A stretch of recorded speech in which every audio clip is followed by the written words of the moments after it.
Opa pessoal, hoje eu trouxe aqui algumas questões que caíram no Enem sobre o assunto que a gente está trabalhando, que é a análise combinatória. Então vamos dar uma olhadinha aqui na primeira questão que eu trouxe. Essa é uma questão do Enem 2009, tá certo? 12 times se inscreveram em um torneio de futebol amador. O jogo de abertura do torneio foi escolhido da seguinte forma. Primeiro foram sorteados 4 times para compor o grupo A. Em seguida, entre os times do grupo A, foram sorteados 2 times para realizar o jogo de abertura do torneio, sendo que o primeiro deles jogaria em seu próprio campo e o segundo seria o time visitante. Aí ele pergunta: a quantidade total de escolhas possíveis para o grupo A e a quantidade total de escolhas dos times do jogo de abertura podem ser calculados através de...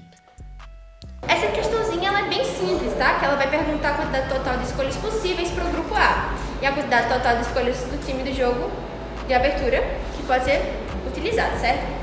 Mas vejam bem, aqui vamos relembrar o que a gente aprendeu numa das nossas aulas sobre arranjo e combinação. O que vai diferenciar um arranjo de uma combinação é que a combinação elas serão agrupamentos que vão depender da ordem e o arranjo ele vai exigir essa ordem. Ou seja, aqui no grupo A foram selecionados 4 times entre os 12. Mas não importa a ordem entre esses 4 times, vão continuar exercendo a mesma função nesse jogo. Só que depois, dentro desses 4 times, foram sorteados 2 times. Mas aí um iria participar do próprio campo e o outro no visitante. Ou seja, se eu selecionar um para cá e um para cá, se eu troco eles dois, eu vou ter uma nova combinação, ou seja, um novo arranjo. Justamente porque a gente vai contar com uma ordem. Então a alternativa correta seria uma combinação e um arranjo respectivamente, pois o grupo A nós não teremos uma ordem obrigatória de combinações, no agrupamento a ordem vai depender do resultado. E o grupo BB, a gente vê aqui que claramente, caso a gente troque esses 2 times selecionados, eles vão mudar de funções, então vamos ter um novo arranjo. Letra A. Essa questão do Enem de 2005, ela fala basicamente assim, que a escrita Braille para cegos é um sistema de símbolos no qual cada caractere é um conjunto de 6 pontos dispostos em forma retangular, certo?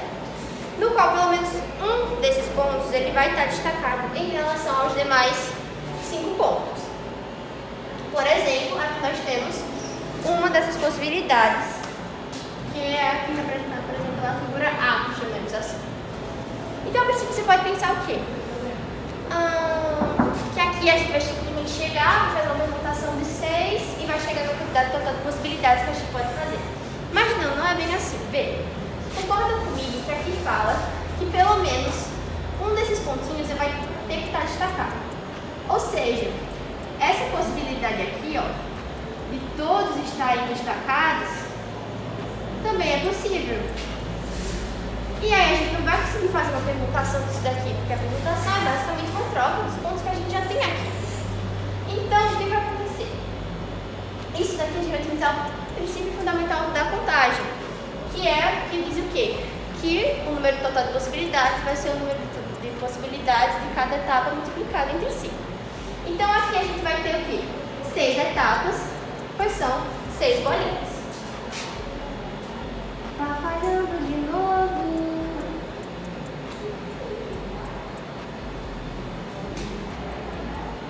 Ou seja, você concorda comigo que para cada um desses pontinhos a gente tem 2 possibilidades, que ele está destacado ou não está destacado. No total 2 possibilidades, certo? Ou seja, cada etapa terá 2 possibilidades. E aí agora nós vamos multiplicar esses números entre si, essas possibilidades entre si, para gerar então o que diz o princípio fundamental da contagem. Então vamos ter 2 vezes 2, 4, vezes 2, 8, vezes 2, 16, vezes 2, 32, vezes 2, 64 possibilidades.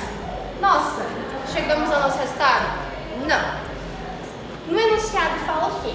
Na escrita Braille, a gente tem que ter pelo menos um pontinho destacado. E essas 64 possibilidades vai constar com qual possibilidade? Possibilidade que nenhum pontinho vai estar destacado. Então a gente tem que descartar essa possibilidade, certo? Então a gente vai ter 64 menos uma possibilidade, um total de 63 possibilidades possíveis de caracteres na escrita Braille.